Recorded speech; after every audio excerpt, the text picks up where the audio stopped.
Section 6. The Conquest of Entropy. Based on our current understanding of the material universe, there is a singular and seemingly absolute foe to our eternal existence: entropy. Some astronomical span of time from now, the second law of thermodynamics suggests all energy in existence will be equally dispersed across the entire universe, becoming entirely stagnant, cold, and dead, a state referred to as the heat death of the universe. Arguably, this future state is highly relevant to us, as it would totally erase all human effort across all of history.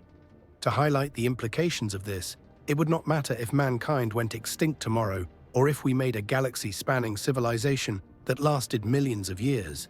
The universe will look exactly the same at the heat death. On a more personal level, this erasure would include anything you spend your life doing. Of course, there are plenty of material outcomes before the heat death that could absolutely negate your life's effort. Some extinction-level event, a natural one like a supervolcanic eruption or a man-made one like a global thermonuclear war, would almost certainly erase most of humanity's collective progress. Even if we manage to avert extinction, our sun will explode in about 5 billion years, which will probably take all human life on Earth with it. Yet entropy stands above all other annihilators of meaning as the most inescapable material outcome. We can avoid nuclear war by achieving human unity. We can avoid the death of our sun by becoming an interstellar species. Avoiding entropy and the heat death would require defying the fundamental laws of physics as we understand them. Ironically, the optimistic bit of that last statement is that we can't be totally certain it's impossible to defy or reverse entropy, as our understanding of physics and the material universe is always incomplete. If we consider that knowledge is hypothetically infinite, there may actually be some way to overcome entropy, even if everything we have found so far heavily suggests otherwise.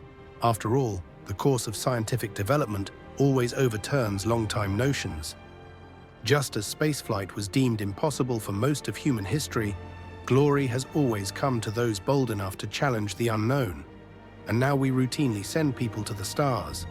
In the face of this truth, to assume that in our modern day we have a complete or near-complete understanding of the operations of our material universe is totally contrary to the real scientific ethos, that there is always more to learn, and to learn we must be humble and brave enough to admit we don't know everything. Of course, I am not suggesting that overcoming entropy is easy. In fact, because it is astronomically difficult, the magnitude of the task demands it be taken seriously even now, despite it being billions of years away. Even if we do manage to avert all temporal threats, we may need every last minute and every ounce of effort available to realize the circumvention of the most basic laws of physics before the clock runs out. The scale of the challenge is maddening, perhaps even Sisyphean, but I can think of no rival worthier for the indomitable human spirit than one of the fundamental laws of the universe itself. It is the Medusa to our Perseus, the Goliath to our David, a foe certain to destroy us if we do not face them with supreme bravery and cunning. It is an endeavor worth attempting even if the probable outcome is failure, because what rewards await us if we succeed? True and everlasting meaning behind every last human effort across all of history. On that day, it could be said that all the blood and sweat and tears really did matter in the end. Such a feat would be the magnum opus victory for all of mankind, one only possible thanks to the toils of all those who came before. Of course, there is much work that needs to be done in the interim, but I believe we should all agree entropy is our common enemy, and it must be conquered.